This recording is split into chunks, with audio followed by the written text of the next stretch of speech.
Alors justement, avant de distribuer des aides, l'État doit-il se serrer la ceinture, faire des économies?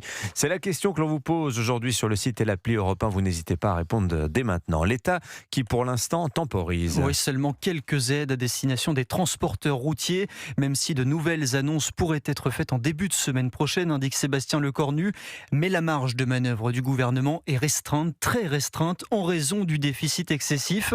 Et l'envolée des dépenses publiques n'y est pas pour rien, Aurélien Fleureau. Les tout derniers chiffres de l'INSEE confirment cette tendance de fond. La France reste parmi les pays champions de la dépense publique. En Europe, seule la Finlande fait pire. 57,2% du PIB en 2025. C'est près de 8 points au-dessus de la moyenne. Les dépenses des administrations publiques ont augmenté de 2,5 points sur un an. Cela augmente moins vite que les années précédentes, mais cela correspond tout de même à plus 41 milliards d'euros. Une note de Rexecode démontrait que l'écart avec la zone euro en matière de déficit vient quasi exclusivement du niveau des dépenses de santé et des retraites françaises. La Fondation IFRAP pointait récemment que là aussi nous sommes 5 points au-dessus de la moyenne.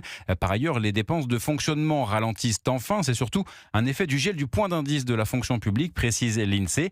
Les recettes ont été en hausse de 3,9%, mais la trajectoire n'est pas positive pour autant, puisque la Cour des comptes a souligné que l'effort de redressement repose quasi exclusivement sur des hausses d'impôts plutôt que sur des économies structurelles. Explication Aurélien Fleureau du service économie d'Europe.